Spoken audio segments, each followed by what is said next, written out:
What you do in the days leading up to your marathon can have a significant impact on your performance.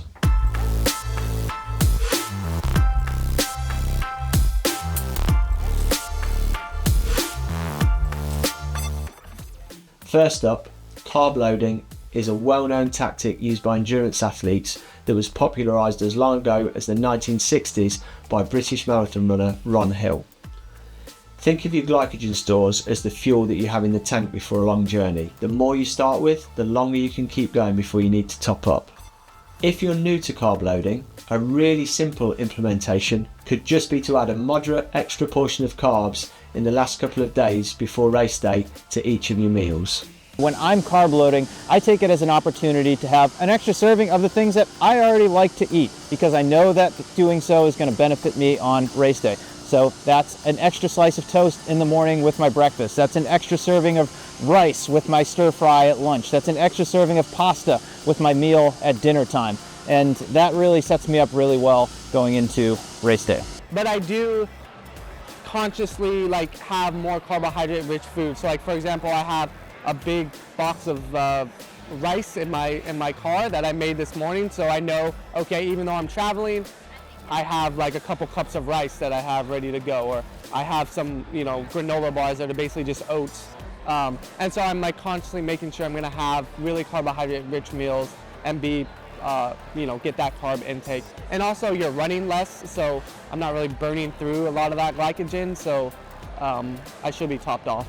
Some athletes use a carb-rich drink mix or an energy chew to get extra carbs in between their meals in the carb loading phase. You should be aiming to increase your carb intake to about 8 to 12 grams per kilogram of body mass per day in the final 2 days before the race to fully replenish muscle glycogen stores. For a 70 kilo or 154 pound athlete, that's 560 to 840 grams of carbs per day in the final 48 hours. See the chart linked in the description for help figuring out your individual numbers. As will become obvious in practice, to achieve those numbers and not overeat, cutting back on foods higher in fat and fibre is inevitable. Increasing the proportion of carbs in your diet alongside a tapering your training load during these final few days will naturally help you store more glycogen. But I was trying to hit between 8 and 12 grams per kilo body weight in the sort of day and a half before the race. But I was pretty happy overall with how it went, because I felt so fueled on the start line, so ready to go.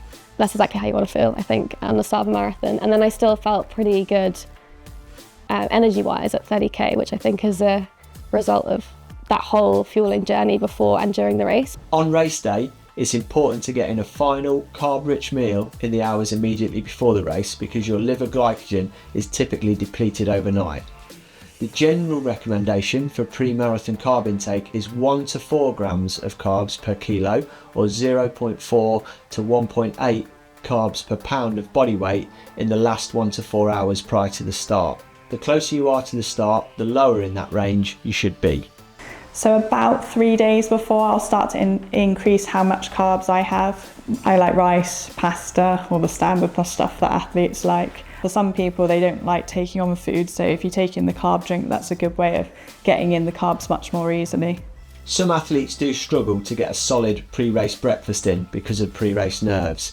If you're one of those people, don't worry too much. If you've had a good carbo load in the last 2 days before, that pre-race breakfast is not quite as critical. I have an ideal routine, but often you're a bit beholden to the logistics of the race, like when the transport's going to happen or when they want to call you up for the start. So I try and have some flexibility around that. So that's what's good about having the drinks and something like a bagel, is that you can have that on the go if you need to. Something that you can do that's become a lot more popular in recent years is to take a final dose of carbohydrates just before the start. The final piece of the pre-race nutrition puzzle, so to speak, is in the 15 to 30 minutes before the race. And again, this is something that you can practice in training before a lot of your key long runs, just to know how much time you need for your stomach to process what it is you're about to take in. For me, it's one gel, or the equivalent of a gel, about 25-30 grams of carbohydrates, 15 to 30 minutes before the start. Yeah, so always caffeine gel, 15-20 minutes before. Now it's almost become part of the race hype moment. So I've got my tunes on, I'm doing the last one warm up, have the gel, change my shoes, and then it's kind of race day moment. So yeah, it's just part of the routine. So that's pre-race fueling covered, but how should you approach pre-race hydration? When people talk about hydration, most of the time it's thinking about what and how much athletes should drink during exercise. This is clearly very important, but your performance is also massively influenced by how hydrated you are when you start exercising in the first place. Unlike carb loading, your body can't hold on to more fluid by increasing the amount of fluid you drink in the days leading up to the marathon.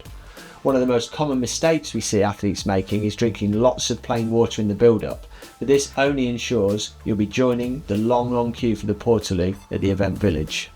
If you do nothing else, there's a simple two-part process to preloading your hydration before you step to the start line. So the night before with dinner, have a strong electrolyte drink alongside your dinner, not just water.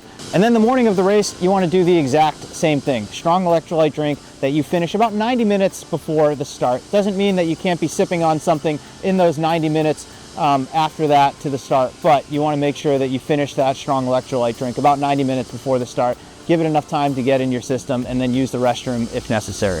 One thing I'm more meticulous about is preloading, so like the night before the race, making sure you're hydrated, getting the more concentrated sodium electrolytes in. So I use the 1500s before a race. Starting well hydrated has other benefits too. Optimal hydration maximises your blood volume, and this helps general cardiovascular function and your ability to dissipate heat produced by working muscles. This reduces fatigue and enables you to maintain your performance for longer. Okay, so we've done everything we can to toe the line optimally fueled and hydrated. Now it's time to execute the race nutrition strategy you've been practicing in training. Our next video gives you a bunch of tips and tricks to help you nail your plan so you can achieve that marathon goal time.